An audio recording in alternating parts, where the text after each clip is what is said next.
అది ఎందుకన్నాడు ఈ మాట? కుక్కల విషయంలో జాగ్రత్తగా ఉండమని దేవుని వాక్యం చదివిస్తుంది. ఈ కుక్కల విషయంలో జాగ్రత్తగా ఉండమన్నాడు. కనుక ఎందుకు జాగ్రత్తగా ఉండమన్నాడు? అసలు ఈ కుక్కలు అంటే ఏంటి? ఈ కుక్కలు మనం అనుకుంటా కుక్కకి విశ్వాసం ఉన్న మాట వాస్తవం. కుక్కకు కొట్టేస్తే మన ఇంటికాడే పడుండే మాట వాస్తవం. కానీ దేవునికి అది ఇష్టం లేదంట. దేవుని కుక్కలంటే బైబిల్ చరిత్రలో కుక్కలంటే ఆయనకి అసహ్యం అంట. దేవునికి, ఎవరికి? దేవునికి అసహ్యం అంట. ఏ అంటే అసహ్యము? మాట ఎదురు చెప్పాలి. ఏ అంటే అసహ్యము? అసహ్యం అంటే ఏంటి చెప్పండి? చెప్పండి. అసహ్యం అంటే నీ ముందుకు వచ్చి బ్యాక్ బళ్ళు కక్కేరనుకో, ఇక నీకు ఎక్కడ చెప్పండి? ఎంత సెలవించుకుంటే ఎంత నీ ముక్కు మోసుకుని ఇక నీకు వచ్చింది వాంతి అంత అసహించుకుంటాం. అందుకని ఈ అసహ్యం ఎవరికంటే దేవునికి అసహ్యం అని వాక్యం చదివిస్తుంది. చూడండి, ద్వితీయోపదేశకాండం 23వ అధ్యాయము 18వ వచనం. ద్వితీయోపదేశకాండము 23వ అధ్యాయము 18వ వచనం. అమ్మా, ద్వితీయోపదేశకాండము 23వ అధ్యాయం 18వ వచనం. పొడుపు సొమ్మునే గాని కుక్కల నిలువనే గాని నీ దేవుడైన యెహోవా ఇంటికి తేకూడదు. ఆ రెండు నీ దేవుడైన యెహోవాకు హేయములు అన్నాడు. అంటే కుక్క దేవుడికి హేయమైనది. కుక్క దేవునికి చెప్పండి. ఈనాడు కుక్కలు చాలా మంది లక్షలు పెట్టుకొని పెంచుతున్నారు. చాలా మంది కుక్కలు పెంచేవాళ్ళు ఉంటారు. పాస్టర్ గారులు పెంచేవాళ్ళు ఉంటారు. విశ్వాసులు పెంచేవాళ్ళు ఉంటారు. దేవుని దృష్టిలో అంటే అది ఏహ్యమైనది. ఏహ్యమైంది అనమాట కుక్క. కుక్క మధ్య విశ్వాసం ఉన్నది, కానీ దేవుని దృష్టిలో కుక్క ఏహ్యమైనది. ఎందుకు ఏహ్యమైందో ఆ కుక్కను గురించి పరిశుద్ధ గ్రంథంలో దేవుడు ఎన్నో విషయాలు రాసి పెట్టాడు. వాటిని మీకు చెబుతాను. మీరు అందరూ నేర్చుకోండి. నేర్చుకునేట్లే కాదు, ఆ ప్రవర్తన మనలో ఉంటే ఇప్పుడు సరి చేసుకోవాలి. హల్లెలూయా. సరి చేసుకుని మనం జీవితంలో ముందు కొనసాగాలని ప్రభు పేట నేను మీకు మనవి చేస్తున్నాను. ఎందుకంటే దేవుని వాక్యం చెబుతున్నాడు కుక్క ఏహ్యమైంది. ఎలా ఏహ్యమైంది కుక్క అంటే చూడండి. ఇప్పుడు సామెతల గ్రంథం 26వ అధ్యాయం 11వ వచనం. సామెతల గ్రంథము 26వ అధ్యాయం 11వ వచనం. తన మూఢతను మరలా కనపరచు మూర్ఖుడు కక్కిన దానికి తిరుగు కుక్కతో సమానుడు. కుక్క ఎందుకు దేని సమానం అంట? కుక్క దేని తినిద్ది చెప్పండి? కక్కిద్ది, తినిద్ది. మూఢుడు కూడా అంటే మనిషి కూడా అంట ఎటువంటి అంటే ఇక్కడ ఏమన్నా చెప్పండి? తన మూఢతను మరలా కనపరచు మూర్ఖుడు కక్కిన దానికి. ఇప్పుడు నేను మూర్ఖుడినండి, ప్రభుని నమ్ముకున్నాను, మూర్ఖత్వం విడిచిపెట్టాను. మూర్ఖత్వం విడిచిపెట్టాను ఉండాలి. మళ్ళీ దాన్ని ధరించుకున్నాను అనుకో, ఈ కుక్కలంటుడు అయిపోతాను అనమాట. అర్థమైందా? కుక్కలంటుడు అయిపోతుంది. అందుకే ఇక్కడ అంటాడు మూర్ఖుడు మూఢత్వము కనపరచు మూర్ఖుడు కక్కిన దానికి తిరుగు కుక్కతో సమానుడు. అంటే నేను ఒకప్పుడు రౌడీనిరా, ఈరోజు మారాను, దేవుని నమ్ముకున్నాను. ఒకప్పుడు నరహంతుడిని, లేకపోతే ఒకప్పుడు ఎరుచారిని, లేకపోతే ఒకప్పుడు తాగుబోతుంది. ఇప్పుడు నేను మంచోడు అయ్యాను. అన్నోడు మంచిగా ఉండాలి. మళ్ళీ తాగుబోతానికి వెళ్ళాలనుకో, మళ్ళీ తన మూఢత్వం చూపిస్తున్నాడు. నా తాగుబోతాను చూడండి, నా రౌడీజం చూడండి, నా పాపాన్ని చూడండి అనుకున్నవాడంట. ఎటువంటి చెప్పండి? అక్కడ ఏమన్నాడు? కక్కిన దాన్ని చిన్న కుక్కతో సమానము. అంటే మళ్ళాడు కక్కింది కుక్క, మళ్ళీ దాన్ని తినిద్ది. అలాగే మనిషి కూడా ఏమవుతుందంటే చెప్పండి, వద్దనుకున్న దాన్ని, ఆశ్రయించుకున్న దాన్ని మళ్ళా చేస్తానని వాక్యం చదివిస్తుంది. దీనికి అపోస్తలుడైన పేతురు గారు కూడా చెప్పాడు ఆ మాట. చూడండి, పేతురు రాసిన మొదటి పత్రిక. అమ్మ చూడమ్మా, పేతురు రాసిన 2వ పత్రిక 2వ అధ్యాయం 22వ వచనం. 2వ పత్రిక. కుక్క తన వాంతికి తిరిగినట్టుకు కడుగుబడిన పంది బురదలో దొర్లుటకు మళ్ళినట్టును అని నిజమైన సామెత చొప్పున వీరికి సంభవించింది. సంఘానికి సంభవించిందంట. సంఘాన్ని గురించి చెబుతున్నాడు. సంఘానికి ఏముందంట? కుక్క కక్కిద్ది, వాంతి చేసుకుంది, మళ్ళీ దానికి తిరిగింది. కడబడ్డ పంది పొర్లిద్ది, మళ్ళా కడిగిపడ్డ పంది మళ్ళా పొరులతో దొర్లిద్ది. అలాగే వీళ్ళు కూడా అట్లాగే ఉన్నారని చెబుతుంది వాక్యం. అంటే కుక్క దేవునికి ఏకమైంది కనుక ఇప్పుడు కుక్క బుద్ధి మనిషికి వచ్చింది. ఇప్పుడు మనిషికి ఉందా లేదా?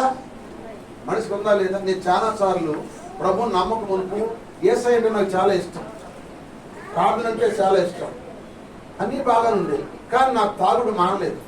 ఆయన చెప్పినప్పుడు వాక్యం వినేవాడిని, ఇచ్చి ఈ తాగుడు తాగకూడదు అనుకునేవాడిని. ఒక వారం అలకుండా ఉండేవాడిని, మళ్ళీ తాగేవాడిని. వీడిని కాలకూడదు అనుకునేవాడిని, మళ్ళీ కలిసేవాడిని. ఒక వారం ఆయన సినిమాకి వెళ్ళకూడదు అనుకునేవాడిని, మళ్ళీ ఒక వారం ఆయన సినిమాకి వెళ్ళేవాడిని.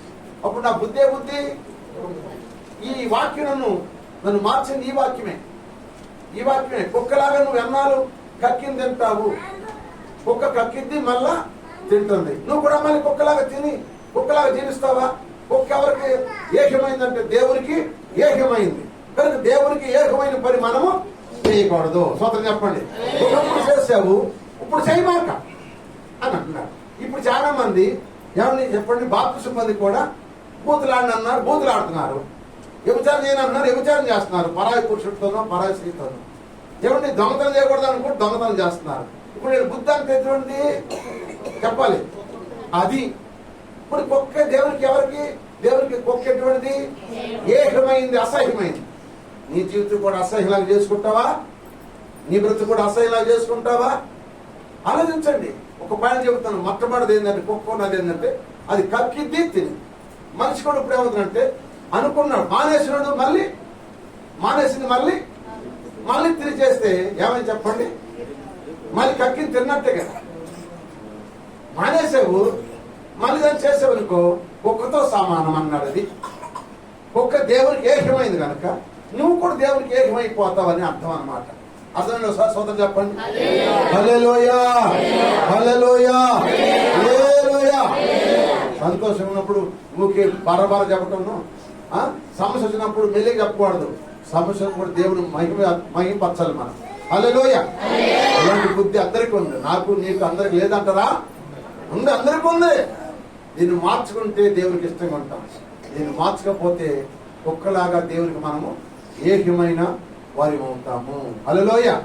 అందుకని కుక్క కక్కిద్ది, మనిషి కూడా బాప్తిసం పొంది మళ్ళీ లోకంలో కలిసిపోతున్నాడు, చేతుల పని చేస్తున్నాడు, లోకంలో పనులు చేస్తున్నాడు, లోకాశల్లో ఉంటున్నాడు, లోక తలంపులు ఉంటున్నాడు, ఇటు ఉంటున్నాడు, అటు ఉంటున్నాడు. ఇతను బుద్ధి ఎటువంటిదంటే కక్కుతున్నాడు, మళ్ళీ జరుపుకుంటున్నాడు. చిరటి కాలకూడదు అనుకుంటాడు, మళ్ళీ గలుపుతున్నాడు. దొంగతనం చేయకూడదు, దొంగతనం చేస్తాడు. ఈ బుద్ధి ఒక్క దేవునికి ఏకమైనది. మరి నిన్ను కూడా దేవుడు హేయిగా చూసుకుంటాడు, హేయిగా అసహిస్తాడు నువ్వు చూసి. అటువంటి బుద్ధి ఉంటే నూతన సంవత్సరం రాబోతుంది. ఇప్పుడే మానుకుందాం గాక. ఈ కుక్కలో ఉన్న మొట్టమొదటి అనుభవం ఏంటంటే కుక్క కక్కిద్ది తినిద్ది. మనిషి కూడా నువ్వు చేయకూడదు అనుకుంటావు, మళ్ళీ అదే పని చేస్తావు. నువ్వు చూడకూడదు అనుకుంటావు, మళ్ళీ అదే చూస్తావు. నువ్వు తినకూడదు అనుకుంటావు, మళ్ళీ అదే తింటావు. అప్పుడు ఏమైందంటే ఈ కుక్కని జ్ఞాపకం చేసుకోండి. ఎక్కడి నుంచి సూత్రం చెప్పండి. ఈ కుక్కని జ్ఞాపకం చేసినందుకో నువ్వు దేవునికి ఇష్టరాలుగా పోతుంది కాక. హల్లెలూయా. రెండో మాట ఏంటంటే కుక్కలో ఉన్న రెండో బుద్ధి ఏంటంటే మొట్టమొదటి బుద్ధి ఏంటి? కుక్క బుద్ధి చెప్పాలి, కక్కి తిరిగి. రెండో బుద్ధి అంటే చూడండి, యెషయా గ్రంథము 50 అధ్యాయం 11 వచ్చింది. యెషయా గ్రంథము 56 అధ్యాయం 11 వచ్చింది. కుక్కలు తిండికి ఆతురపడును, ఎంత తినినను ఎంత తిన్నను వాటికి తృప్తి లేదు. ఈ కాపరులు అట్టివారే. ఆమె చెప్పండి. కాపరులు అంటే సంఘాన్ని కాసే కాపరి, సేవకుడు కూడా ఎంత వచ్చినా కూడా తృప్తి ఉండదు. ఎంత ఇచ్చినా కూడా తృప్తి ఉండలేదు. కుక్కలు తిన్నానని చెప్పి ఇప్పుడు నువ్వు యజమానుడివి, కుక్కను మేస్తున్నావు, కుక్కకు మొత్తేస్తావు, పళ్ళిన దగ్గర కూర్చుని, అది ఎక్కడే కూర్చుంది, దాన్ని పెడతావు కడుపుండ. పెట్టినా నువ్వు తింటున్నప్పుడు నీ చెయ్యంగా చూసింది, నీ మొత్తంగా చూసింది, నీ చెయ్యంగా చూసింది, నీ నోటంగా చూస్తే చూడదా? పరీక్షించండి ఒకసారి కుక్కని. పళ్ళ చేయబెడితే పళ్ళెంగా చూసి, చెయ్యని చూసి, నోటుగా పెట్టుకుని నోటంగా చూసింది. అంటే దాని బుద్ధి చెప్పాలి. ఎంతైనా దాని తృప్తి లేదు. కాపర్లు కూడా అంతే, సేవకులు కూడా అంతే. హల్లెలూయా. నా తోటి సేవకులారా ఎంతమంది ఉన్నారు, లైవ్ వింటున్న సేవకులారా, మీ అందరికి వందనాలు చెబుతున్నారు. మనం ఉన్నదాంతో తృప్తి పడాలి, కానీ లేని దాని కొరకు మనం ఆశపడకూడదు, తృప్తి పడకూడదు. ఇతర దాని గురించి మనం ఆశపడకూడదు. దేవుణ్ణి కంత దాంతో తృప్తి పడు. అంతేగాని కుక్కలాగా నీవు కూడా ఎంత తిన్నా తృప్తిలాగా ఉన్న వరకు నువ్వు దేవునికి అసహ్యమైపోతావు. రాత్రి చెప్పే కదా, బిలాముకు అంతా ఉంది దేవుడిచ్చాడు.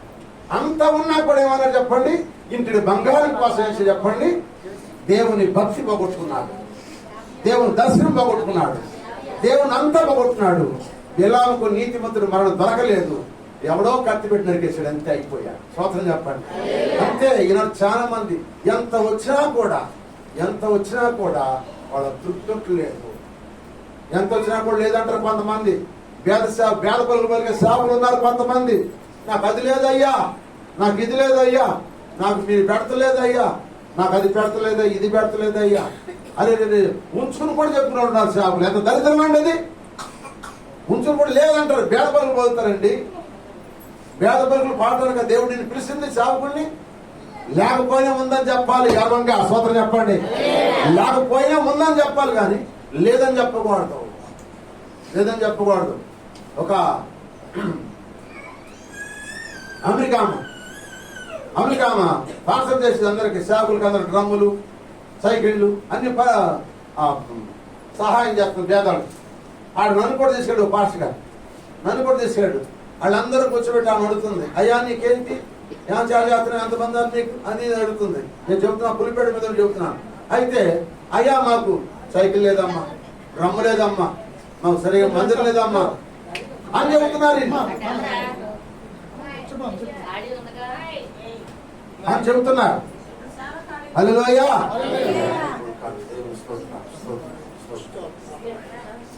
హల్లెలూయా. హల్లెలూయా. ఇలా చెబుతున్నారు, అందరూ చెబుతున్నారు. నా దగ్గరికి వచ్చి నన్ను అడిగింది, అయ్యా మరి నీవు గడ్డంది, నాకు అన్నీ ఉన్నాయా, నాకు అన్నీ ఉన్నాయి అన్న. నీకు అన్నీ ఉన్నాయా అన్నాడు. అంది అన్నీ ఉన్నాయి నాకు. మందిరం ఉందా? మందిరం ఉంది. డ్రమ్ ఉందా? డ్రమ్ ఉంది. సైకిల్ ఉందా? ఉంది. సైకిల్ లేదు అసలు. ఉందా? స్తోత్రం చెప్పండి. లేదప్పుడు సైకిల్ కొన్నా డబ్బులు కూడా లేవు, కానీ అన్నీ ఉన్నాయి అన్న. ఎందుకంటే నేను దేవుని సేవకుడు. వెంటనే అన్నీ ఉన్నాయి ఇతర కావంది. వీళ్ళందరూ అన్నీ లేవంటున్నారు, నువ్వు అన్నీ ఉన్నాయి అంటున్నావు కనుక అయ్యని చెప్పాము. మాకరించినది నా చేత పాపం చేసు, నా చేత చేసి అందరి ముందు ప్రార్థన చేసుకున్నాను. నన్ను తీసుకెళ్ళి పాస్టర్ ఆశ్చర్యపోయాడు. ఓర్పు చెప్పాడు. హల్లెలూయా. ఉంది అంతే. ఎందుకంటే నేను ఎవరు చెప్పండి, ఉన్నవాడిని. నా దేవుడు ఎవరు చెప్పండి, ఉన్నవాడని చెప్పాడు. మోషే అంటాడు, అయ్యా నేను వెళ్ళి అని చెప్పనంటే నేను ఉన్నవాడిని అన్నవాడిని చెప్పన్నాడు. హల్లెలూయా. ఆయన ఉన్నవాడు పిలిచిన దేవుడు. నన్ను ఉన్నవాడు పిలిచాడు కనుక నాకు ఉంది, నాకు లేకపోతే ఆయన తెలుసు, నాకు ఇస్తాడు. హల్లెలూయా. అంతేగాని కుక్కలాగా ఆదుర్గా పడటానికి ఎక్కడ బ్యాగులకు కానీ, పలవాలకు కానీ, బిర్యానీలకు కానీ, డబ్బులు కానీ ఎక్కడికి వెళ్ళి ఆశించినాడు కాదు. ఈ రోజుకి ఆశించినాడు కాదు. ఏ సంస్థలకు వెళ్ళినాడు కాదు. ఎందుకంటే దేవుడు పిలిచాడు రుచ్చదుక్కేవాడిని, రుచ్చబతుబతిని దేవుడు పిలిచాడు, పని అప్పగించాడు. ఆయన పని చేద్దామని నిలబడ్డ అంతే. స్తోత్రం చెప్పండి. అది మీకు తెలుసు. హల్లెలూయా. కనుక కుక్కలు ఎంత తిన్నా కూడా అది తృప్తి లేదు. అలాగే ఈనాడు కూడా కాపర్లు కూడా అలా ఉన్నారు. అలా ఉండొద్దు.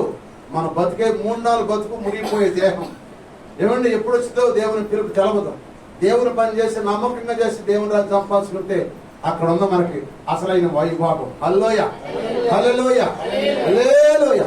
మన పితరులందరూ చరస్థలాలను నమ్మి పేదవారుగా, వస్త్రహీనులుగా, ఆకలి దప్పులతో ఉండి సువార్త బోధించి ఏం తప్పొస్తున్నారు అంటారా?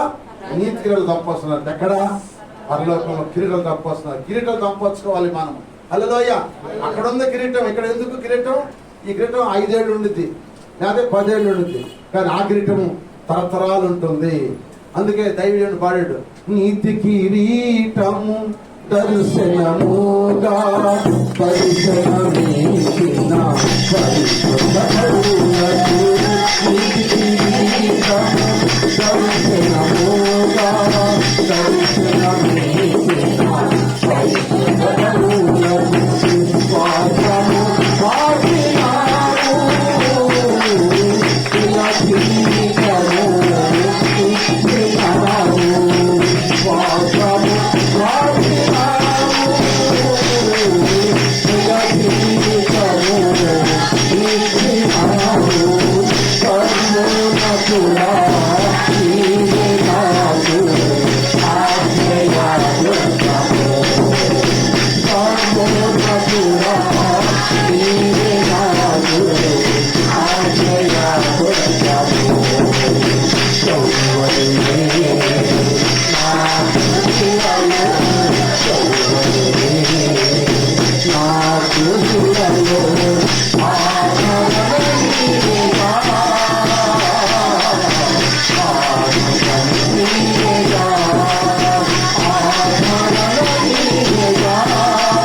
ఆయన నాకెవరు లేరు, ఆయన ఉన్నాడు. సోదరం చెప్పండి, నాకెవరు లేరు, యేసయ్య ఉన్నాడు. ఎవరు లేకపోయినా ఉన్నాడు. వీళ్ళందరూ ఉన్నావు ఉత్తే వీళ్ళంతా, అవునా కాదా? నీ కన్న బిడ్డని చూడరు, నీ ఆస్తి అనేది పంచుకోడు, కానీ నీ చూడండి నీ దగ్గరికి రాడు, ఆయన చూస్తారు. హల్లెలూయా. అందుకే మనము ఈ కుక్కలు ఎటువంటి ఎంత తిన్నా కూడా తృప్తి లేదు. అలాగే ఈ కాపర్లు కూడా అంటారు, ఇటువంటి వారికి ఉన్నారు. మనకు కలిగిన దాంతో మనం తృప్తిగా జీవిద్దాం. దేవుడు దానిలో మనల్ని ఆశీర్వదించును గాక. హల్లెలూయా.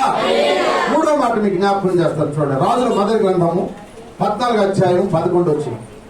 రాజుల మొదటి గ్రంథము 14వ అధ్యాయం 11వ వచనం. పట్టణమందు యెరోబాము సంబంధులు మరణమగు వారిని కుక్కలు తినును. బయట భూమిలో మరణమగు వారిని ఆకాశ పక్షులు తినును. యెహోవా మాట ఇచ్చి ఉన్నాడు. కాబట్టి నీవు లేచి నీ ఇంటికి పొమ్ము. నీ పాదములు పట్టణంలో ప్రవేశించినప్పుడే నీ బిడ్డ చనిపోవును. ఆమేన్. యెరోబాము గురించి చెబుతున్నాడు. యెరోబాము అంటే యెరోబాము భార్య వచ్చింది, మారువేషం వేసుకొచ్చింది. ఏ వేషం వేసుకొచ్చింది? మారువేషం వేసుకొస్తే ఎలీషా ప్రవక్త అన్నాడు, యెరోబాము భార్య మారువేషం వచ్చావా? నువ్వు పట్టణంలోకి ఇల్లు అప్పలే, నీ బిడ్డలందరూ కూడా పట్టణం వచ్చిన అందరూ కుక్కలు తింటాయి. పట్టణం ఎలుకలు అంటే పొలం మీద తిన్న వాళ్ళని ఆకాశ పక్షులు తింటి అని చెప్పాడు. స్తోత్రం చెప్పండి. హల్లెలూయా. వీళ్ళెవరు చెప్పండి? వీళ్ళెవరంటే వేషధారులు. స్తోత్రం చెప్పండి. వేషధారులు. స్తోత్రం చెప్పండి. వేషం వేసుకొచ్చింది ఎవరు భార్య? యెరోబాము భార్య వేషం వేసుకొచ్చింది. మీరు రెఫరెన్స్లు రాసుకుని అన్ని ఇంటికే తప్పదు, కానీ రెఫరెన్స్ రాసుకోండి. అదే 16వ అధ్యాయం 16వ అధ్యాయం 4వ వచనం చదవండి. 16వ అధ్యాయం మొదటి రాజుల గ్రంథము 16:4 చూడండి.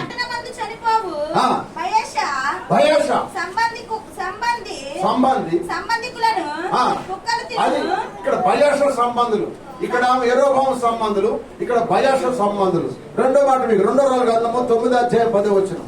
2వ రాజుల గ్రంథము 9వ అధ్యాయం 10వ వచనం.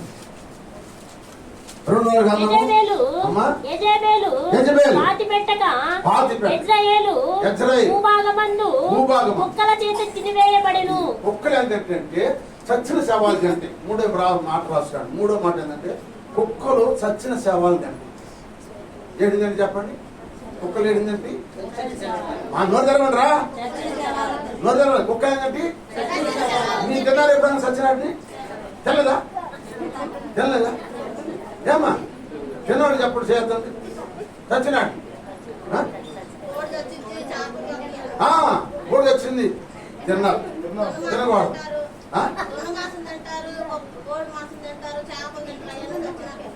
చేపలు కావాలి, చేపలు కోసేసాడు ముందే, శంకులు కోసేసాడు దేవుడు. ఆ చచ్చిన తినొచ్చు దాన్ని. శంకు కోసేసాడు దేవుడు, దాన్ని కోసాడు కనుక అవి తినొచ్చు, చేపలు తినొచ్చు. కానీ గొంతు మిస్ చంపినట్టుని చచ్చినట్టుని మనము తినకూడదు. కుక్కలు చచ్చిన చేపలు తిన్నట్టుగా దొంగ అంటే చచ్చిన కొట్టు తినేవాళ్ళు లేరా? చచ్చిన కొట్టు జబ్బు చేసి చచ్చిపోతే తీసుకొచ్చి మండేస్తారు. మాసం ఎండేసి ముక్కలు అమ్ముతారు, ఎండి ముక్కలు అమ్ముతారు. అవి బతికినాయి కాదు, ఎలపల నుంచి వచ్చాయి బతికినాయి కాదు. ఇక్కడ కోసి బతికినాయి. అది ఎలపల నుంచి వస్తాయి అమ్మకానికి. అవన్నీ బతికినాయి కాదు, అవన్నీ చచ్చింది. కనుక మనం తినకూడదని వాక్యం చదివిస్తాం. తిన్నావనుకో నువ్వు కూడా చచ్చిన కుక్కలు తిన్నట్టు, కుక్క చచ్చిందని తిన్నట్టు నువ్వు కూడా కుక్కవే, నువ్వు కూడా కుక్కలు తిన్నట్టుగా తింటావు. అందుకని కుక్కలు చచ్చింది తింటే కనుక మనుషులు చచ్చినట్టుని తినకూడదు. కోడి పంది వేస్తారు, అది చీల్చేస్తుంది దాని మాంసం. పంది వేసిన కోడిని కూడా తినకూడదు మనం. పందాలు వేస్తారు కదా కోళ్ళు, ఏమండి? ఆ కోళ్ళు కొట్టుకొచ్చి కోస్తారు, అది అప్పటికే గాయపడింది. గాయపడ్డదాన్ని తినకూడదు. కుక్కలు పీకిందాన్ని తినకూడదు. ఏదైనా సరే అది అపాయం వచ్చి దాని ఒళ్ళంతా చెడిపోయినప్పుడు కూడా మనం తినకూడదు. చచ్చిందని తినకూడదు. అది తినటం దేవునికి హేయమైనది. అటు తినేవాళ్ళు లేరు. కోడి పందులు వేసి కోళ్ళు తెచ్చి తినేవాళ్ళు ఎంతమంది ఉన్నారు? ఇది తినమాక. ఇప్పుడు తినమాకే, కోడి తినమాక. ఇల్లు మాసం అందుకే చెబుతా, ఇప్పుడు వాక్యం చెబుతా. చూడండి అపోస్తల కార్యములు 15:28 అపోస్తలుల కార్యము 15:28 విగ్రహములకు అర్పించిన వాటిని విగ్రహములకు అర్పించిన వాటి రక్తము గొంతు పిసికి చంపిన దానిని జారత్వమును విసర్జింపవలెను. విసర్జింపాలంటే ఏమైంది అనమాట. వెనకలేదమ్మా పెద్దలు కాకే కొడతా పెద్దలు కాకే ఎంత ఖాళీ కదా కూర్చొని ఎవరు పిలుస్తారు మీరు? ఎవరు పిలిచారు మీరు? లేచి ఇప్పుడు ఎవరు పిలుస్తారు అసలు? ఇప్పుడు ఇక్కడ చూడండి అపోస్తలుల కార్యం 15:28 విగ్రహములకు అర్పించిన వాటిని రక్తమును గొంతు పిసికి చంపిన దానిని జారత్వమును విసర్జింపవలెను. విసర్జింపాలి అంటే దేవునికి ఇష్టమైనవి రావు. అందుకని కొంతమంది గొంతు పిసి చంపేస్తారు పాడని. కొంతమంది ఇప్పుడు పిల్లలు అమ్మావు కదా, పిల్లలు కూడా పొట్టి చంపుతారు కానీ ఆ గొంతు పోయింది. ఆ పిల్లలు తినకూడదు. రక్తం చిందించకుండా దేని తినదన్నాడు యేసయ్య.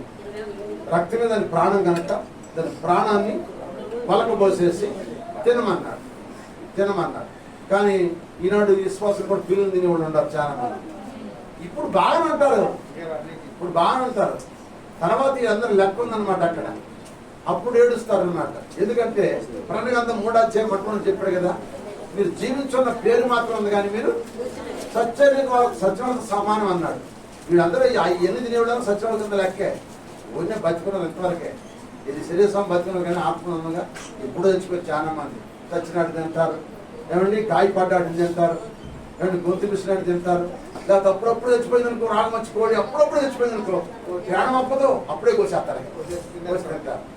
ఎందుకు అదే అందుకన్నాడు అన్నమాట. కుక్కలు తిండి ఆదురత పడినట్టుగా ఈ కాపర్లు కూడా ఆదురత పడుతున్నారు. అట్లాగే మూడోది ఏంటంటే కుక్కలు చచ్చినట్టు మనుషులు కూడా చచ్చినట్టు తింటున్నారు.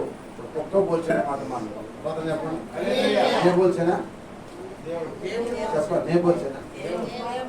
దేవుడు చెప్పిన మాట చెప్తాను. బైబిల్ అందరి బైబిల్లో నా బైబిల్ ఉందా? అందరి బైబిల్ ఉన్నాయి కదా, అందుకే చెబుతున్నాను అన్నమాట. ప్రవర్తన నా మార్చడం కూడా చెప్పేది. హల్లెలూయా. 4వ మాట మీకు జ్ఞాపకం చేస్తాను చూడండి. రాజుల మొదటి గ్రంథము 21:19. రాజుల మొదటి గ్రంథము 21:14. రాజుల మొదటి గ్రంథము 21:19. అమ్మా నాబోతు మరణమాయనని వారు యెజెబెలునకు నాబోతు మరణమాయనని యెజెబెలు అంటారు. పై గుర్తుందా? ఒళ్ళుందా చెప్పు, ఉందా? యెజెబెలు అన్నా, యెజెబెలు ఉందా? యెజెబెలు ఉందా? యెజెబెలు అనాలి. యెజెబెలు అంటే కరెక్ట్ చదవాలి, కరెక్ట్ చదవాలి బైబుల్. యెజెబెలు విని నాబోతు సజీవుడు కాదు, నీవు లేచి యెజ్రెయేలీయుడైన నాబోతు ద్రాక్ష తోటని కనుక తీసుకో అని చెప్పాడు. హల్లెలూయా. చెప్పే కదా నీకు ఆ మాట అందా బెందులే కనుక 22:35 చదువమ్మా. 22:38 అదే రాజులు 22:38. స్నానము చేయుచుండగా ఒకడు ఆ రథమును షోమ్రోను కొలనులో కడిగినప్పుడు యెహోవా సెలవిచ్చిన మాట చొప్పున కుక్కలు వచ్చి అతని రక్తమును నాకెను. అది ఎవరి రక్తము? యెజెబెలు రక్తం నాకింది. యెజెబెలు రక్తం కాదు, నాబోతు రక్తం కాదు, అహాబు రక్తం. అహాబు రక్తం నాకింది. ఎందుకంటే ఏలి ఎదురు పడ్డాడు, నాబోతుని చంపించారు, రాళ్లతో కూడా చంపేశారు. ఆ సంగతి యెజెబెలు చెప్పారు. ఎవరు? పనికిమాలోళ్ళు. చంపేసామమ్మా అని చెప్పారు. అప్పుడు బ్రాణంది, అయ్యా మహారాజా ఎల్లు ఆ తోటను స్వాధీనం చేసేసు. వాడు చచ్చిపోయాడు. ఇక ఆ తోట నేను మందే స్వాధీనం చేసుకున్నాను. ఈ తోట స్వాధీనం చేసుకుని వెళ్తున్నాడు. ఎవరు? అహాబు రాజు. ఏలే గారు ఎదురొచ్చాడు. అహాబు, నువ్వు నాబోతుని చంపి నువ్వు ఆ తోట ఆక్రమించావు కదా, నా బోతు రక్తం ఎక్కడ కుక్కలు నాకినయో నీ రక్తం కూడా కుక్కలు నాకి అన్నాడు. ఇది నీ మాటనప్పుడు నా పగవాడా అన్నాడు. ఎవరిని? దైవజనుడు ఏమన్నాడు? నా పగవాడు నన్ను మంచి చెప్పినందుకు ఏమన్నాడు? చెడుగా మాట్లాడు. పగవాడు ఎంత అవుతాడు? నిజమే, నువ్వు చంపేవు కనుక, చంపించావు కనుక, అన్యాయంగాను నువ్వు చంపించావు కనుక నీ రక్తం, ఆయన రక్తదాన్ని నీ రక్తం కూడా నాకు దేవుడు చెప్పాడు నాకు అన్నాడు. అయ్యా నిజమేనయ్యా, నేను నా భార్య మాటలు నీకు అబ్బాయిని చంపించాను అయ్యా, నన్ను క్షమించయ్యా, నా కొరకు ప్రార్థన చేయమంటే అట్టలేదు. ఏమన్నాడు? నా పగవాడా నీ కనపడ్డానా అన్నాడు. యుద్ధానికి వెళ్ళాడు. ఇద్దరు మారు వేషం వేసుకుని యుద్ధానికి వెళ్ళాడు. గురిలో అక్కడ బాణం వేశాడు. కౌచికలో దిగిపోయింది, రక్తం కారిపోతుంది. రక్తం కారిపోయి ఇద్దరు నుంచి బయట చెప్పుకున్నాడు. రథసారిని తీసుకొచ్చినప్పటికి వేసలు స్నానం చేసే స్థలం అనమాట. వేసలు, ఆ వేసలకు ఒక కొన ఉందన్నమాట. ఆ కొనలో వాళ్ళే చేస్తారు స్నానం, ఎవరు చేయరు. ఆ వేసలు స్నానం చేసే చోటకి చచ్చిపోయాడు. కుక్కలు వచ్చే రథము, కుక్కలు వచ్చేసినాయి. ఆహాబు రక్తము నాకుని. ఈనాడు కూడా చాలా మంది రక్తం నాకేవాళ్ళు, పీల్చేవాళ్ళు కోడి మంది ఉన్నారు. రక్తం వెళ్తాం అంటే, రక్తం నాటం అంటే చెప్పడం మీకు. రక్తం నాటం అంటే ఏంటంటే, పిండే గేదెనే పాలు బాగా పిండే గేదెనే పిలుతారు, వచ్చేవాళ్ళనే పిలుస్తారు. పీల్చి పిప్పి చేతరాడు, చేతర చేయరా రే నా రక్తం అంతా దాడిపోసాను రే అంటారు. నీకు వాళ్ళని అడుగుతారు, రెండు వాళ్ళు అడగరు. అడగరా? షాపుల దగ్గర ఉన్నారమ్మా, ఉన్నోళ్ళ దగ్గరికి వెళ్తారు, లేని వాళ్ళ దగ్గరికి వెళ్తారు. షాపు అంటే ఉన్నోళ్ళ దగ్గరికి వెళ్తారు, లేని వాళ్ళ దగ్గరికి వెళ్తారు. ఎందుకంటే ఉన్నోళ్ళ దగ్గరికి వెళ్తే ఇస్తారు. వాళ్ళనే వాళ్ళకి పొగిడి వాళ్ళంతా గుంజుకుంటారు. కొంతమంది పీల్చేస్తారనమాట. పీల్చే షాపులు ఉన్నారు. ఏరంటారా? ఉన్నారు లేదా? చూసారా మీరు? రైట్, దేవుడు జీవించుగా. ప్రియమైన చూడపోతే చెప్పండి. కనుక రక్తం పీల్చినట్టుగా, రక్తం నాగినట్టుగా కుక్కల్లాగా మనుషుల్ని తినేస్తా. ఇప్పుడు నీ బిడ్డలు ఉన్నారు, అటు రూపాయి పని చేయడు, నువ్వు సంపాదన అంతా లాక్కుపోతాడు. అప్పుడు ఏమంటాను? నా రక్తం అంతా పీల్చేస్తున్నావురా, నా రక్తం అంతా పీల్చారు, దారిపోచాడు. అంత కష్టపడి చేసి ఇప్పుడు చేసేవు దాన్ని. నా దగ్గర ఓపిక లేదు, చేసి పెడతాను.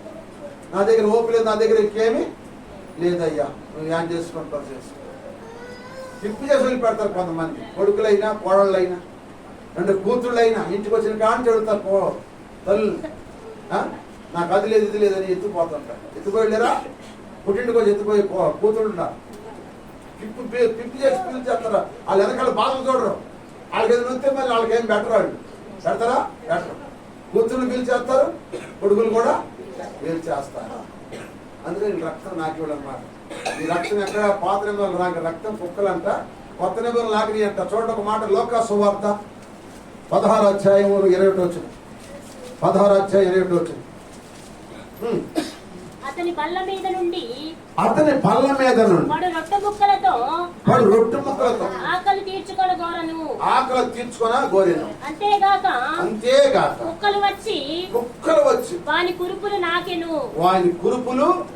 అది కుక్కలు వచ్చే ఏంటంట? ఏ నవ్వుతున్నాయి? అసలే ఆకలి చచ్చిపోతున్నాడు లాజరు గారు అసలే ఆకలి చచ్చిపోతుంటే ఇప్పుడు కుక్కలు చేస్తున్నాయి నాకే అతని. అందుకే ఆయన దేహం లేదు, చనిపోయిన తర్వాత ఆయన చనిపోయేటప్పటికి కుక్కలు నాకేసాను.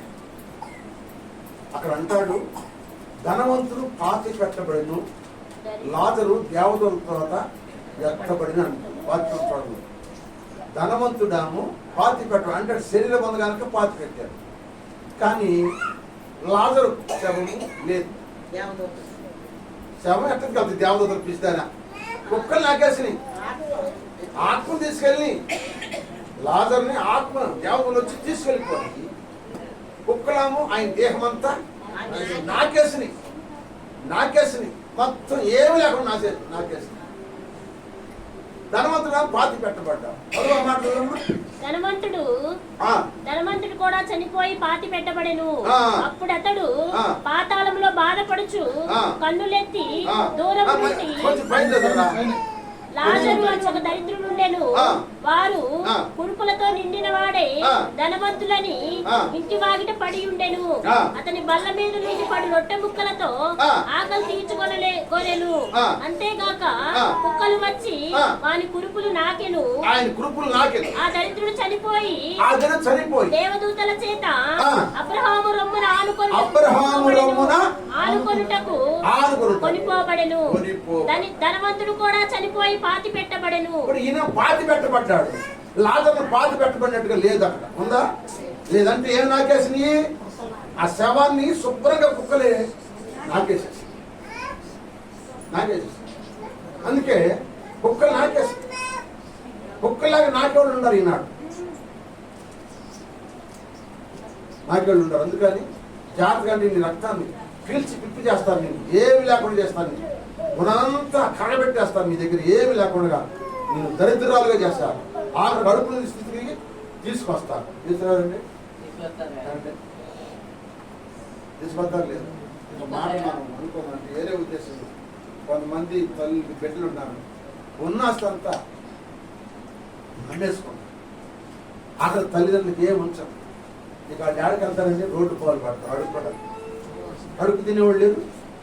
బిడ్డలుండి కూడా అడుగు తినేవాళ్ళు ఉండరు చాలా మంది రోడ్లు. అప్పుడు వాళ్ళని ఏమంటారంటే వాళ్ళ ఆస్తి అంతా నాకేసరి కుక్కల్లాగా. అందుకని 4వ విషయం ఏం చెప్పానండి మీకు? కుక్కల రక్తము నాలుగుతాయి. ఇప్పుడు ఏం చెప్పాను మీకు? 4. మొట్టమొదటిది కుక్క బుద్ధి అని చెప్పండి. కుక్క బుద్ధి కక్కింది. రెండో బుద్ధి ఏంటి? ఎంత తిన్నా దానికి తృప్తి తేవాలి. 3వ బుద్ధి చర్చించవలసింది. 4వది రక్తము నాకింది. 5వ మాట జ్ఞాపకం చేసి చూడండి. 5వ మాట ఏంటంటే చూడండి, ఇక్కడ 5వ మాటలు ఏముందంటే 8:15 3వ వచనం. 8:15 యెహోవా వాక్కు ఇదే, చంపుటకు ఖడ్గము, చీల్చుటకు కుక్కలు. చూడండి, చంపడానికి కాము ఖడ్గం, చీల్చేయడానికి కాము కుక్కలు, తినివేయటకు, నాశనం చేయుటకును, ఆకాశ పక్షులు, భూమృగములు అను ఈ 4 విధముల బాధలు వారికి నియమించి ఉన్నాను. నేను స్తోత్రం చెప్పండి. అంటే ఇప్పుడు కుక్కలు ఏం చేస్తాయంటే మనుషుల్ని చీల్చేస్తాయి. కుక్కలు చీల్చేస్తాయి. మరి మన ఎవరు చీలుస్తారు? కుక్కలేమో మనుషులు చీలుతున్నాయి, మన దేవుడు చీలుస్తాడు. ఎక్కడుందా మాట చెప్పండి? దేవుడు మనం చీలుస్తానే మాట ఎక్కడ బైబిల్లో చెప్తారా మీరు? బైబిల్ కుక్కలా మనం చీల్చేస్తాయి. కుక్కలా మనం చీలుస్తాయి. మన ఎవరు చీలుస్తారంటే దేవుడు చీల్చేస్తాడు. కీర్తన 50వ కీర్తన 22 వచ్చిన చూడండి. 50వ కీర్తన 22 వచ్చిన. దేవుని మరచువారులారా యోచించుకొనుడి. మీరు యోచించుకొని ఆలోచించుకోండి. లేనడలా నేను మిమ్మును చీల్చివేయుదును. ఆమేన్. దేవుని మర్చిపోయి చాలా మంది ఉన్నారు. ఆదివారం కోత వస్తే దేవుని మర్చిపోయి వెళ్ళిపోతారు కోతకి. ఆదివారం చుట్టలు వస్తే దేవుని మర్చిపోతారు. ఆదివారం మర్చిపోవటం దేవుని మర్చిపోవటం. ఫంక్షన్ వస్తే ఆదివారం మర్చిపోతున్నారు, ఫంక్షన్ వెళ్ళిపోతున్నారు, దేవుని మర్చిపోతున్నారు. ఫంక్షన్లు వస్తే దేవుడు మర్చిపోతారు, చుట్టలు వస్తే దేవుని మర్చిపోతారు, పనులు 1000 రూపాయలు అంటే దేవుని మర్చిపోతారు. ఈ మర్చిపోవడం దేవుడు చీల్చివేది కాక తప్పు చీల్చేస్తాడు. నేను చెప్పడం కాదు, వాక్యం చెప్తుంది అక్కడ. దేవుని మర్చిపోలారా, ఇది ఆలోచించండి. మీరు చీల్చేస్తాను అంటున్నాడు. హల్లెలూయా. కుక్కలు ఎలా చీల్స్తాయో మనుషులు దేవుడు చీల్చేస్తాడు. జాగ్రత్తగా ఉన్నాడు. ఏం భయం వస్తుంది? భయం లేదు, భక్తి లేదు. బయలు కూడా బజార్లో గుడి పెట్టినట్టు పెడుతున్నారు చాలా మంది. భయమా పోడా? ఇక్కడ వాక్యం ఉంటారు, ఎలకెళ్ళి వదిలేసేస్తారు. ఆ పాస్టర్ అట్లా చెబుతారు అని అందరు పాస్టర్ గారు దీవించు అని చెబుతున్నారు. మా పాస్టర్ గారు ఎప్పుడు కూడా మమ్మల్ని భయపెడుతున్నారు చెబుతున్నారు. భయపెడతాం కాదు, బలపడటానికి దేవుడు వాక్యం చూపిస్తున్నాడు. బైబిల్లో ఉన్న వాక్యంలో ఒక పొల్లైన సున్నాన్ని తీసేయకూడదు, కలపకూడదు. హల్లెలూయా. చీల్చేస్తాడు ఆయన. జాగ్రత్తగా ఉండాలి. మనము మన జీవితంలో జాగ్రత్తగా ఉంటుంది నేర్చుకోవటం మంచిది. దేవుని మర్చిపోవద్దు. శనివారం మర్చిపోతున్నాం, ఆదివారం మర్చిపోతున్నాం, చుట్టలు వస్తే అన్ని వస్తే ఏది వచ్చినా మర్చిపోతున్నాం, రాకు వచ్చినా మర్చిపోతున్నాం, కడుపు నొప్పి మర్చిపోతున్నాం, కూర్చోలేకపోతున్నాం. కొంతమంది నడు నొప్పి అంటున్నారు. టీవీలు కనుక ఎంతమంది కూర్చుంటారు, నడు నొప్పులు ఉండవు, అక్కడ మాకాళ్ళ నొప్పులు ఏమండి. ఇతరుల దగ్గర స్నేహితుల దగ్గర కూర్చున్నప్పుడు ఏముండవు, రాగాలు ఉండవు. అక్కడ బాగానే ఉంటారు. మందిలోకి వస్తే ఆపు సోపాలు పడతారు. నడవలేక నడుస్తున్నారు మందిరానికి వచ్చినప్పుడు. అంటే ఏదో ఇది పనిలాగా నడవలేక అమ్మాయి గంట వస్తున్నారు మందిరం. హుషారు ఆటలా మందిరానికి, హుషారు ఆటలా దేవుడు చూస్తున్నాడు. నువ్వు ఎట్ట వచ్చేది అది తెలుసు. స్తోత్రం చెప్పండి. నువ్వు హుషారుగా వస్తున్నావు, ఆసక్తిగా వస్తున్నావు, అనాలోచనతో వస్తున్నావు, పాస్ గారు రాబో తూరుకోవడానికి వస్తున్నావు, లేకపోతే మా ఇంటికి వచ్చి పాలన చేయడానికి నువ్వు వస్తున్నావు, అవన్నీ ఆయన తెలుసు. ముక్కుతో మూలుగుతా రొప్పుతో రోజుతో రామాక దేవుని దగ్గరికి. నీకు రొప్పున్నా రోగమన్నా హుషారుగా రా దేవుని దగ్గరికి. హుషారు ఇచ్చి పంపును కాక. హల్లెలూయా. నువ్వు రొప్పుడు లేకపోయినా రోగం లేకపోయినా అమ్మాయి అంత ముక్కుంటే వస్తాడండి. ముక్కుంటే కూర్చుంటావాడ. అందే ముక్కుడు వస్తుంది నీకు వెళ్ళేటప్పుడు. అదే ముక్కుడు వస్తుంది నీకు. అలా వెళ్ళమాకండి. హుషారు రండి. దేవుని మర్చు వాళ్ళారా ఆయన మిమ్మలను వేస్తాడు. ఒక మేకని వేస్తాడు చెప్పండి. మేకని ఆ కట్టిన వాడు కోసేసి వేస్తాడు, పెడతాడు, పైకి కట్టి తోలు తీస్తాడు. తోలు తీసేస్తాడు, లాగేస్తాడు, తోలు చీల్చేస్తాడు. అట్లా చీల్చేసే రోజులు రాబోతున్నాయి. జాగ్రత్తగా ఉండి దేవుని మర్చిపోమాకండి. ఏదైనా మరవచ్చు కానీ దేవుని మాత్రము మర్చిపోవద్దు. మర్చిపోకుమా జీవితంలో నువ్వు చేసిన ప్రమాణము. హల్లెలూయా. దేవుని దగ్గర నువ్వు ప్రమాణం చేసావు, మర్చిపోవద్దు. చచ్చిపోయేదాకా ప్రమాణం మర్చిపోకుండా ఉంటే దేవుని చీల్చివేయడు. హల్లెలూయా. 6వ మాట చెబుతున్నా చూడండి. కీర్తన 59వ కీర్తన 59వ కీర్తన 6వ వచనం. 59వ కీర్తన 6వ వచనం. సాయంకాలం వారు మరలా వచ్చెదరు. వారు మరలా వస్తారు. కుక్కవలే మొరుగుతూ పట్టణము చుట్టూ తిరుగుదురు. తిరుగుతారండి కుక్కలు. పట్టణము చుట్టూ తిరుగు. సాయంకాలం టైం అండి. ఎప్పుడు ఏ టైము? రోజంతా పనికి వెళ్తారు. సాయంకాలం వచ్చి ఇన్ని సుచ్చాపలు తిరిగి మురుగుతూ ఉంటారు కొంతమంది. ఇన్ని సుచ్చాపలు ఆ కోడి అట్ట నాశనం ఇది అట్ట పోవాలని పొద్దుమాడికి వచ్చి తిరిగి తిట్టేవాళ్ళు అరుస్తావాడు. కుక్క మురుగునట్టు మురుగుతారు కొంతమంది. ఒక్క చెట్ట మురిగిద్దో కొంతమంది ఇళ్లలో కుక్క మురిగినట్టే మురుక్కుంటారు. 3 పెళ్ళాలు. తెలవాలి ఇద్దరు ఆ ఇంట్లో ఇద్దరు మురుక్కాటమే. ఆ ఇంట్లో ఎప్పుడు అరుపులే. ఏ టెలివిజన్ అరుపులే కొంతమంది ఇళ్లలో. ఉదయా ఉండవా? వాక్యం చెబుతున్నా మీకు, వేరే ఉద్దేశం కాదు. కుక్క సాయంకాలం ఎట్ట మురుగుతాయో ఏమండి. వాడు పొద్దుమాడుకు ఒక శేష వేసుకొస్తాడు. ఏం పొద్దుమాడుకు ఒక రకంగా రంగేసుకొచ్చింది. ఇక చూడండి ఇంటికాడ మురుగుళ్ళే మురుగుళ్ళు. ఏమండి అరగటమే అరుస్తమే ఆ ఇంట్లో అరుపులే, కుక్క అరుపులే. కుక్క సైడ్ అరుతారు అంటారు పక్కన అంటారా అందురా మాట్లాడుతున్నా. ఎవరికి నువ్వు మొక్కల మీద కళ్ళగన పడతలు. నాకు సూత్రం చెప్పండి. మొక్కల మీద కళ్ళగన పడతలు, నువ్వు కనపడతల్లా. ఇవన్నీ ఉన్నాయా బైబిల్లో? ఉన్నాయా? జాగ్రత్త. మీకు చెప్తా. కుక్కల గురించి చెప్పమన్నా, పందుల గురించి చెప్పమన్నా, నేముల గురించి చెప్పమన్నా, లేకపోతే ఇంకా ఒంటి గురించి చెప్పమన్నా, ఏమండి గొర్రెల గురించి చెప్పమన్నా, మేకల గురించి చెప్పమన్నా, ఎన్నో ఉన్నాయి. అన్నింటిని పోల్చాడు బుద్ధులు. బైబుల్ ఎన్నో ఉన్నాయి. ఇవన్నీ కూడా దేవుడిచ్చే మాటలు నేర్చుకోండి. దీవులు నూనె రావు, మన జీవితే రావు. అది గుర్తుపెట్టుకోండి. అది జీవితే రావు. మన ప్రవర్తన సరిగా ఉంటే దీవులు అయ్యే వస్తాయి. హల్లెలూయా. మన ప్రవర్తన సరిగా ఉంటే దీవులు అయ్యే ఆకాశాలకు పోయి పట్టదానంత కుమ్మరిస్తాను దేవుడు. మన ప్రవర్తన సరిగా ఉండాలి. హల్లెలూయా. హల్లెలూయా. కుక్కలు పట్టణం చుట్టూ అట్టమరుతాయో ఇంట్లో కొన్ని కుటుంబాల ఇంట్లో మురుగులు ఎక్కువ, అరుపులు ఎక్కువ. వాటాడు ఎవరు విశ్వాసం వెళ్ళాలని ఆకాశం వెళ్ళాలంటే తీసిపారే. ఆకాశాలు అడుగుతున్నారు.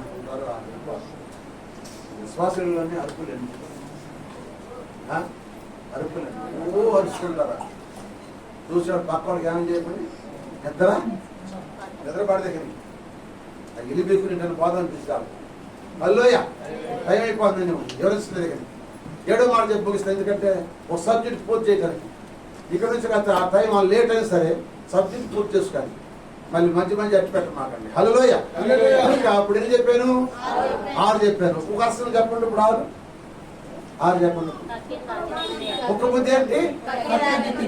రెండవది దాని బుద్ధి తృప్తి లేదు. 3వది బుద్ధి. 4వ బుద్ధి రక్తనావతి. 5వ బుద్ధి చీల్చేస్తాయి. 6వది మురుగుతా ఉంటాయి. 7వ మాట చెప్పి ముగిస్తాను. చూడండి పరిశుద్ధ గ్రంథం నుంచి 7వ మాట 59వ కీర్తన 14వ వచనం. సాయంకాలమున వారు చూడండి కుక్కలంట ఏం చేస్తే చూద్దాం. సాయంకాలమున వారు మరలా వస్తారు, కుక్కవలే మొరుగుచు పట్టణం చుట్టూ తిరుగుదురు, తిండి కొరకు ఎటు తిరుగుతారంటే ఇక ఇచ్చేస్తారు తిరిగే కుక్కలు అన్నమాట. ఈ కుక్కలు కాలు నిలబడి ఒక చోట తెలిసిందా? ఈ తిరిగే కుక్కలు అన్నమాట. ఇటుపోతాయి ఏమంటే ఇటుపోతాయి తిరుగు కుక్కలు అన్నమాట. ఈ కుక్కలకి తిరిగే బుద్ధే, నివాసం లేదు వాటికి, నివాసం అంటే లేదు వాటికి, తిరిగే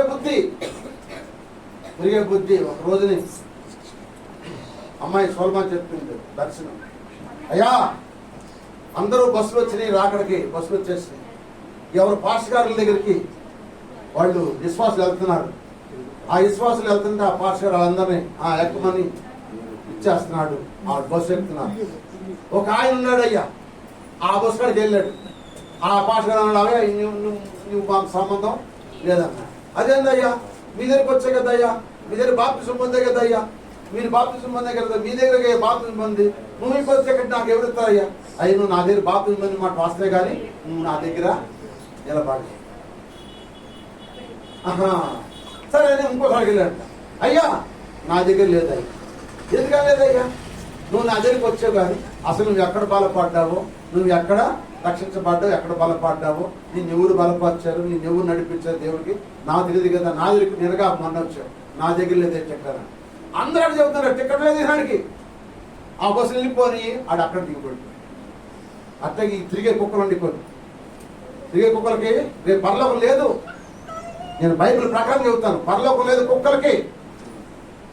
కొన్ని రోజులు ఈ మందిరికి వస్తారు, కొన్ని రోజులు ఆ మందిరికి వెళ్తారు, కొన్ని రోజులు ఇంకో మందిరికి వెళ్తారు. అంటే వీళ్ళకి ఇష్టమైనట్టుగా నడవాలన్నమాట. సేవకుడు వాళ్ళకి కాసిన వాక్యం కాదు, సేవకుడు చెప్పినట్టుగా సేవకుడు నా గురించి చెప్పాలి, నన్ను మెచ్చుకోవాలి.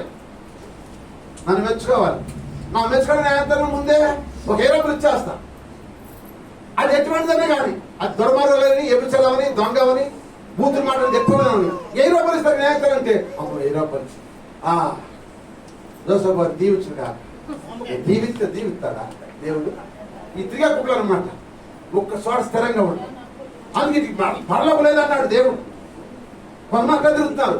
సావు అయినా బ్రతుకైనా మనం ఎక్కడ రక్షించబడ్డాము, ఎక్కడ మనం వాక్యం ద్వారా బలపడ్డాం. రక్షణ అయితే వాక్యం ద్వారా ఎక్కడ బలపడ్డాం అక్కడే ఉంటాం, అక్కడే జీవించాలి. నువ్వు నెల్లూరు అయినా సరే, నువ్వు హైదరాబాద్ అయినా సరే, ఢిల్లీ అయినా సరే, నువ్వు ఎక్కడ రక్షించబడ్డావు, నిన్ను ఎవరు బలపరిచారు, నీకు మార్గం నడిపించారు, వారిని మాత్రం మర్చిపోకూడదు. సోదరులు చెప్పండి, వారిని మర్చిపోకూడదు. వారిని జ్ఞాపకం చేసుకుంటుండు. నువ్వు ఏ మందిరకన్నా వెళ్ళి ఎక్కడికి వెళ్ళినా నిన్ను బలపరిచిన వారిని మాత్రం మర్చిపోకూడదు. నన్ను వాక్యం ద్వారా బలపరిచిన వారిని మర్చిపోకూడదని నీలో ఉండాలి. పట్టుతూ ఉంటే అప్పుడు నీ స్థిరమైన పరలోక రాజ్యం ఉంటుంది. లేకపోతే నీకు రాజ్యం దొరకదు. హల్లోయ. తిరిగే కుక్కలు ఉన్నాయి, చాలా కుక్కలు ఉన్నాయి. మన మందిరంలో కూడా ఉన్నాయి కొన్ని కుక్కలు. అటు పరలోకం లేనే లేదు. ఎట్లేదయ్యా? వాక్యం చూడండి, వాక్యం చెబుతాను. వాక్యంలో ఆధారం చొప్పున మీకు చూడండి. ప్రాణ గ్రంథం 22వ అధ్యాయం 15వ వచనం చూడండి. 22వ అధ్యాయం 15వ వచనం. కుక్కలను చూడండి, కుక్కలకి, మాత్రికులకి, వ్యభిచారులను, నరహంతకులను, విగ్రహారాధకులను, అబద్ధాన్ని ప్రేమించి జరిగించు ప్రతి వాడును వెలుపట నుందురు. పరలోకం లేదు వాళ్ళకి. ఎలకలంటే అగ్నిగుండలోకి వెళ్ళిపోతారు. వాళ్ళు అగ్నిగుండకి వెళ్తారు. అందుకే కుక్కలు పెట్టాడు ముందు. చెప్పండి, ఎవరు పెట్టాడు? కుక్క ఏం చేసి అట్టు తిరిగిద్ది అనమాట. అట్లా విశ్వాసాలు దండం పెట్టి చెబుతున్నాను.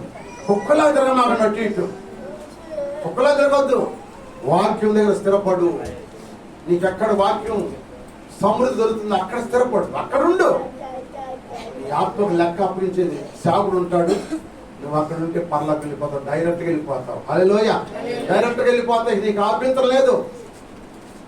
కానీ నువ్వు అట్టు తిరగమాట. ఇక్కడ నన్ను ఆళ్ళు అక్కన్నారని, లేదా తిరిగిస్తున్నారని, లేకపోతే ఆ పాస్ గారు నా గురించి చెప్పాడని, లేకపోతే ఈ నా గురించి చెబుతున్నాడని నన్ను ప్రేమిస్తలేదని, నా ఇంటికి రావట్లేదని నువ్వు అనుకుంటే అది నీ పొరపాటే, నువ్వు పరలోకం పాటే. కుక్కల్లాగా తిరగొద్దు. కుక్క బుద్ధి, తిరిగే బుద్ధి, ఆ బుద్ధి ఉన్న వాళ్ళు పరలోకం పోలని ముందే పెట్టాడు కుక్కల్ని. సోదరు చెప్పండి, పెట్టలేదా? కుక్కలు, మాంత్రికులు, వ్యభిచారికులు, నరహంతకులు, అబద్ధాలు ప్రేమించే వాళ్ళు ఎలుపులు ఉంటారు. ఎలుపులంటే చెప్పండి, అగ్ని గంధకం వెళ్ళిపోవాలి. అల్లోయ, అదే రెండవ మరణం. ప్రియమైన బిడ్డలు, అందుకని కుక్క బుద్ధి నీలో ఉంటే ఈ రోజు తీసివేసుకుంది కాక. ఈ సిమి క్రిస్టమస్, ఈ పుట్టుక దినాలు చెప్పే వర్తమానం మీకు చెప్తున్నాను. కుక్క బుద్ధి మీకుంటే తీసివేసు. 7 లక్షలు చెప్పారు. 7 లక్షలు తీసేసుకోవాలంటే ఏం చేయాలయ్యా?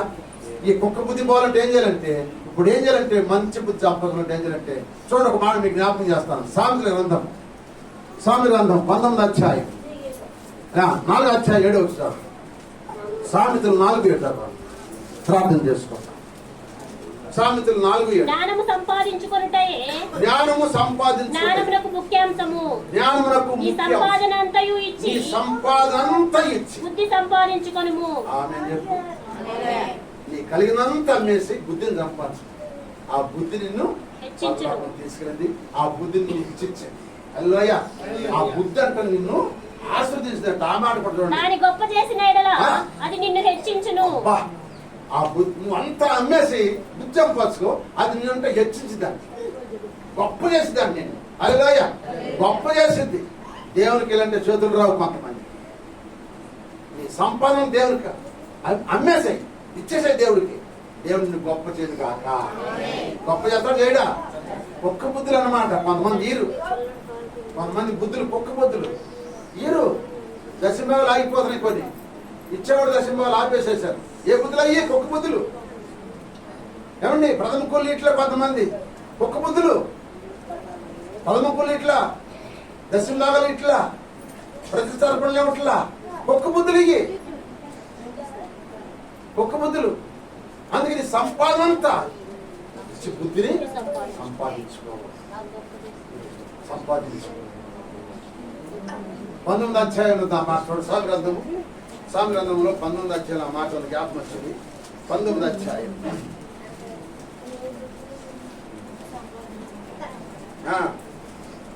ఏడుందా మాట? 19:8 చూడమ్మా. బుద్ధి సంపాదించుకునేవాడు తన ప్రాణములకు ఉపకారి. అది నువ్వు బుద్ధి సంపాదించుకుంటే ఆ ప్రాణాలు, నీ ప్రాణానికి నువ్వే ఉపకారివి. హల్లెలూయ. ఉపకారివి కనుక నువ్వు సంపాదించు. దేవుని సంపాదించుకో. దేవుడు అన్ని నీకు ఇచ్చింది కాక. ఒక్క బుద్ధి తీసేసుకుందామా? ఏం చెప్పారు? ఒక్క బుద్ధులు 7 బుద్ధులు ఉన్నాయి. 7 బుద్ధులు నీలో ఉంటే తీసేసుకో. లేకపోతే మాత్రం ధైర్యంగా సంతోషంగా సోదరం చెప్పు. 2, 3 అన్ని పక్క బుద్ధులు నాకు సోదరం చెప్పండి. ఒక్క బుద్ధులు వద్దు నాయన. ఒక్కరు నువ్వు అసహించుకున్నావు కనుక ఒక్క బుద్ధిని ఆలోచన తీసేసుకుంటున్నా. ఈరోజు నాతో మాట్లాడే ఈ పునరుద్ధాన దినం నాతో మాట్లాడే. నాలో ఈ లక్షణాలు తీసేసుకుంటాను. నాకు నీ రాజ్యం కాదు. నన్ను గొప్ప చేయవాడు నీవే. ఈ భూలోకం నన్ను హెచ్చించేది నీవే, నన్ను గొప్ప చేసేది నీవే, హెచ్చించేది నీవే. ఆ శ్రేష్టమైన బుద్ధి ఉన్నమాటే కదా ఎస్తేరు గొప్పగా అయిపోయింది. పేద పిల్లే కానీ మంచి బుద్ధి సంపాదించుకుంది కనుక షోషాను కోటకు మహారాణిగా మార్చబడింది, గొప్ప చేయబడింది. బుద్ధి మంచి దేవుడిని గొప్ప చేయదు కాక. గొప్ప చేశాడు యేసేపు ఐగుప్తు దేశంలో. మంచి బుద్ధి కనుక నీ బుద్ధి యేసేపు లాగుంటే, నీ బుద్ధి ఎస్తేరు లాగుంటే దేవుడు మిమ్మల్ని గొప్ప చేయను కాక. నీ గొప్ప బుద్ధి నాకు వద్దు ప్రభు అని ప్రార్థన చేయండి. నోరు తెరిచి ప్రార్థన చేయండి. నోరు తెరవండి. నోరులు మూసుకుంటే దేవుడు నోరులు మూసేస్తాడు. మనకి తెరవలేడు. నోరులు తెరవండి. ఎక్కడ ఒక్కలాగా బయట మరగటం కాదు, ఒక్కలాగా బయట మురిగి సిద్ధం కాదు. ఇక్కడ నోరు తెచ్చి ప్రార్థన చేయండి. ఇక్కడ నోరు తెచ్చి ప్రార్థన చేయండి. దేవుడు మిమ్మల్ని దీవించును కాక. పరిశుద్ధాత్మ దేవుడు మాట్లాడుతున్నాడు. జాగ్రత్త, జాగ్రత్త. ఒక్కలాగా ఎంత తృప్తి లాగా జీవిస్తున్నావా? కక్కింది అంటున్నావా? చచ్చిన శవాలు అంటున్నావా? రక్తం తాగుతున్నావా? చెప్పండి, రక్తం తాగుతున్నావా? కుక్కల్లాగా మొరుగుతున్నావా? కుక్కల్లాగా చీల్చేసే మనసు ఉన్నది దగ్గర కుక్కల్లాగా నీవు అడ్డు తిరుగుతున్నావా? ఈ బుద్ధులు ఉంటే ప్రభువా నాలో ఉన్నాయి ఉంటే తీసేసుకో. ప్రార్థన చేయి, నోరు తెరిచి ప్రార్థన చేయి. హల్లెలూయా జీసస్.